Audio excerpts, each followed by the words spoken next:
میرے ماموں نے جب پتہ کیا پرٹیکولرز لے کے تو پتہ یہ چلا کہ وہ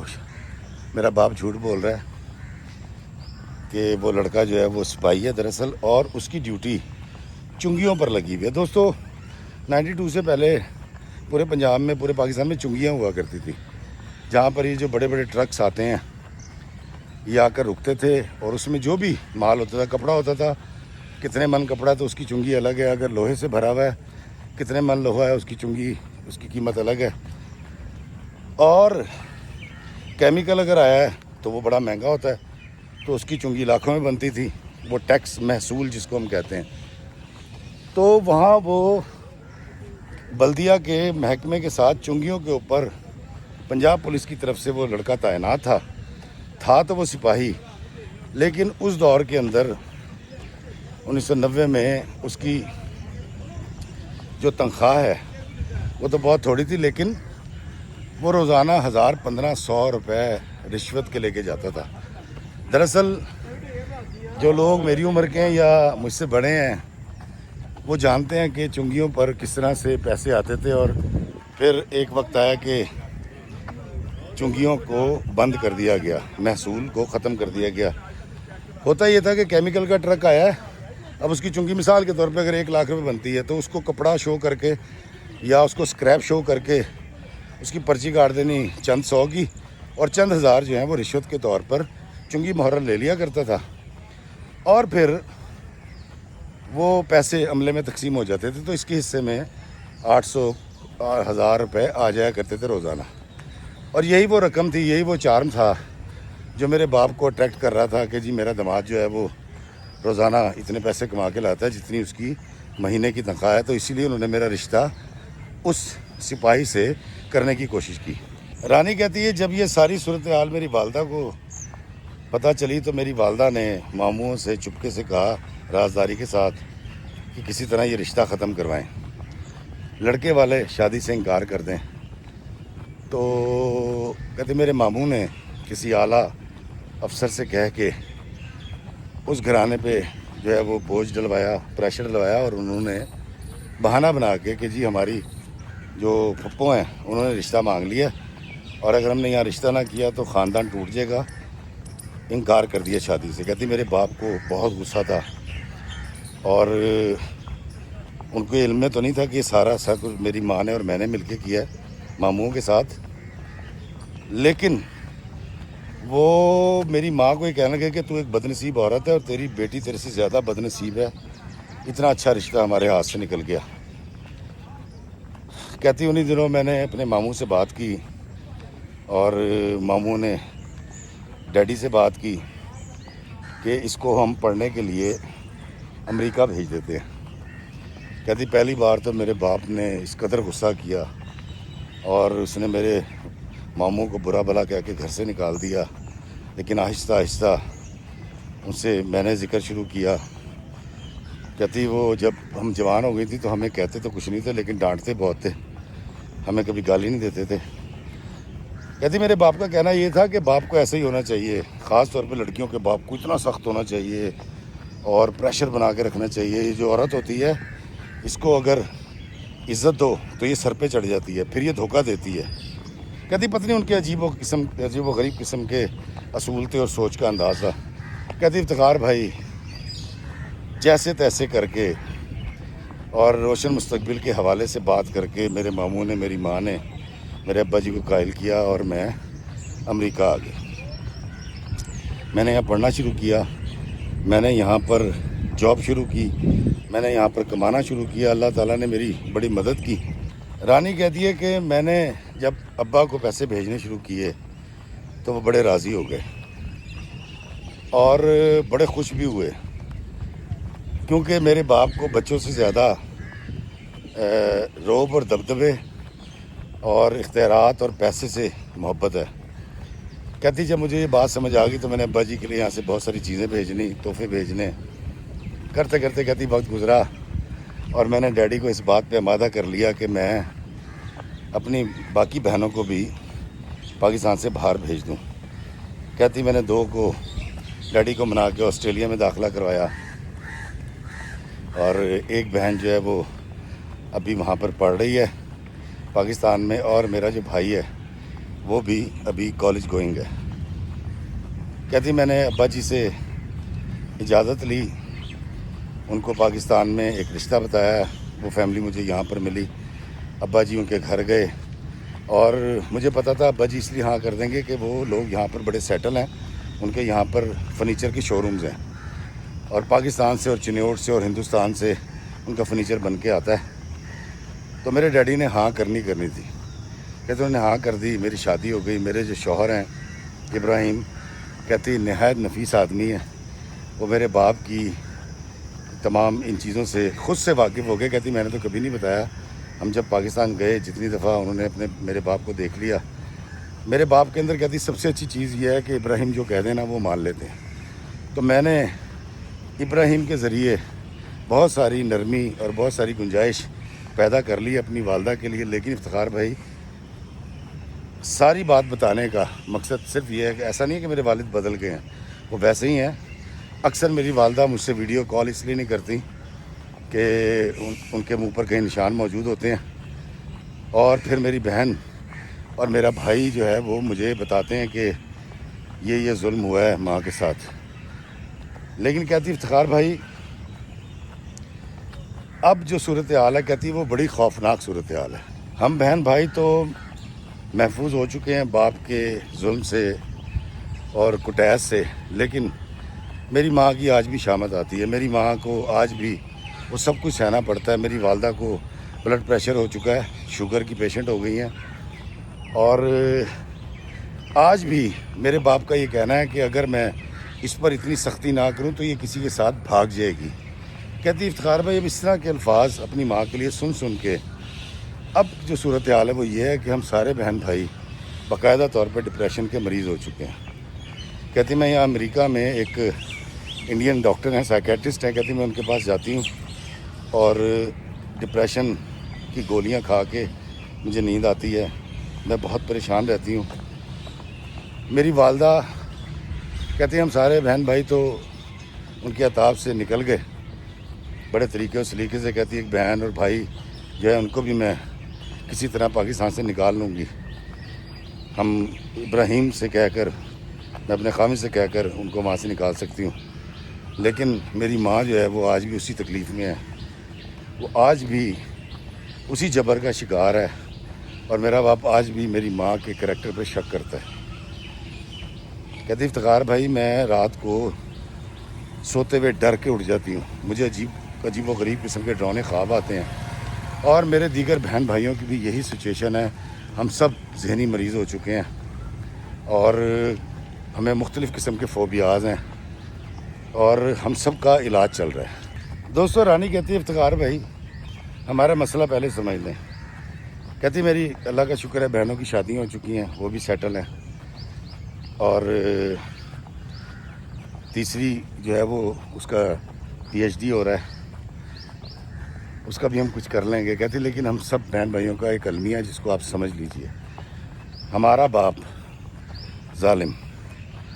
ہم جب اس کے خلاف کچھ سوچتے ہیں تو یقیناً دین میں تو ہے کہ ماں باپ کو اف تک مت کرو۔ اب جب وہ کچھ کہتے ہیں یا الزام لگاتے ہیں یا میری ماں کو پیٹتے ہیں، میری ماں کی کریکٹر اسیسینیشن کرتے ہیں، تو ہمیں ویسے بچے غصہ آتا ہے، لیکن کیونکہ دین اور اخلاقیات کے مطابق ہم اپنے والد کے خلاف کچھ نہ برا سوچ سکتے ہیں اور نہ کہہ سکتے ہیں، لیکن چونکہ ہمارا دماغ ہے وہ سوچتا رہتا ہے۔ جب وہ سوچتا ہے تو مجھے اور میرے بہن بھائیوں کو ایسا لگتا ہے کہ ہم گناہ گار ہو رہے ہیں۔ کہتے اس سچویشن میں جہاں پر ایک طرف ظلم ہے، اور وہ ظلم ہم سہ اس لیے رہے ہیں کہ ہم اپنے والد کو یا اس کا ہاتھ نہیں روک سکتے اپنی ماں پر اٹھنے سے، کیونکہ ایک تو وہ اس کا مجازی خدا بھی ہے، اور دوسرا دین کا حکم ہے کہ والدین کو اف تک مت کرو۔ رانی کا کہنا ہے کہ ایسی صورتحال میں کہ جب ہم کچھ کہہ بھی نہیں سکتے اور ظلم سہ بھی نہیں سکتے تو ہم سب ڈپریشن کا شکار ہو گئے۔ کہتے افتخار بھائی آپ کو شاید میری تکلیف نہ سمجھ آئے، آپ کے سننے والوں کو یہ تکلیف نہ سمجھ آئے، لیکن میں ہاتھ جوڑ کے کہتی ہوں خدا را میاں بیوی آپس میں محبت سے رہیں، کوئی بھی مسئلہ ہو تو بچوں کے سامنے ڈسکس مت کریں، بچوں کے سامنے میاں بیوی کا جھگڑا ہونا یا کٹائس ہونی یہ اس قدر برا اثر چھوڑتا ہے. کہتی ہے آج ہمارے پاس سب کچھ ہے لیکن ذہنی سکون نہیں ہے, گولیاں کھائے بغیر ہم سو نہیں سکتے, اور پتہ نہیں یہ تکلیف, یہ ڈپریشن آگے میں بچوں میں شفٹ کر دوں گی, یہ کتنا بڑھے گا, اور شاید ہو سکتا ہے یہ ڈپریشن کبھی میری جان بھی لے لے. لیکن یہ سب کچھ جس صورتحال سے میں اور میرے بہن بھائی گزر رہے ہیں اس کے ذمہ دار واحد صرف میرے والد ہیں, لیکن جن سے نہ ہم شکوہ کر سکتے ہیں. حتیٰ کہ میں دل میں بھی اپنے باپ کے بارے میں اگر کچھ برا سوچوں تو ایک دم سے مجھے خیال آتا ہے کہ نہیں میرے والد ہیں, میں کچھ ایسا نہیں سوچوں گی. خیر افتخار بھائی, بیٹی ہونا یا اولاد ہونا اتنا بڑا جرم تو نہیں ہے جتنی بڑی سزا ہمیں دی گئی ہے. اور اب سچویشن یہ ہے کہ بہن کی عنقریب شادی ہے اور اس کے لیے میں نے بہت کچھ جوڑ رکھا ہے, اور کہتی میں پاکستان آؤں گی تو میں کوشش کروں گی کہ میں آپ سے بھی ملوں. لیکن ابھی جو سچویشن ہے اس کے حوالے سے آپ اپنے دیکھنے والوں سے ضرور پوچھیے گا کہ میں کیا کروں, ہم کیا کریں. بہن بھائی, ماں کو مرتا دیکھیں, ماں کو بیمار ہوتا دیکھیں اور آنکھیں بند کر لیں, یا جس طرح سے حکم ہے ظالم کا ہاتھ روکو, تو کیا کریں. افتخار بھائی اپنے دیکھنے والوں سے ضرور پوچھ کے بتائیے گا کہ ہم بہن بھائی کیا کریں اس صورتحال میں, جہاں ہماری اپنی ذہنی جو صورتحال ہے وہ بھی اتنی خراب ہو چکی ہے. ہم اپنی ماں کو بچانا چاہتے ہیں, اس کی باقی 8-10 سال کی اگر زندگی جو بچی ہے ہم چاہتے ہیں وہ سکون سے عزت اور احترام کے ساتھ گزرے. ہم کیا کریں دوستو. میں نے تو ان سے کہا کہ ویسے تو اس معاملے میں آپ کے کوئی گائیڈ ہو سکتے ہیں جو کہ دین کا علم رکھتے ہوں اور عالم ہوں دین کے, تو آپ ان سے ضرور رجوع کریں. لیکن میرا جہاں تک خیال ہے ذاتی وہ یہ ہے کہ آپ اپنی والدہ کو اپنے والد سے فوری طور پہ دور کر دیں. اور ضروری نہیں ہے کہ طلاق لی جائے, لیکن اب ان کے ساتھ نہ رکھیں, کچھ ایسا سلسلہ کریں. بے شک ان کو باہر بلا لیں, بہانہ کر لیں, یا پھر ان کو بتا کے کہ آپ کے ظلم اور جبر کے خلاف آج کے بعد ہماری ماں آپ کے ساتھ نہیں رہے گی. میں تو اتنا ہی سمجھتا تھا, کیونکہ ادب کا مقام ہے, باپ ہے, میں کیا کہہ سکتا ہوں. لیکن دوستو یہ کہانی سننے کے بعد آپ نے رائے ضرور دینی ہے کہ رانی کو اور اس کے بہن بھائیوں کو, بہن اور بھائی کو کیا کرنا چاہیے علم دین کے ساتھ, اور اس مسئلے کا آپ کیا حل سمجھتے ہیں, مجھے ضرور بتائیے گا. اور آخر میں درخواست کروں گا دوستوں کہ اپنے بچوں کے ساتھ محبت سے رہیں, بیوی کے ساتھ سلوک سے رہیں, بیویاں شوہر کے ساتھ سلوک سے رہیں, نہ جھگڑیا کرو. تسی تے لڑ لیندے ہو لیکن تاڑے بچے برباد ہو جاندے نے, جویں رانی تو دی پینا تو دا پرا ہو گئے. مجھے دیجیے اجازت اس دعا کے ساتھ کہ اللہ ہمیں آسانیاں عطا فرمائے اور آسانیاں تقسیم کرنے کا شرف عطا فرمائے. آمین. السلام علیکم ورحمۃ اللہ وبرکاتہ.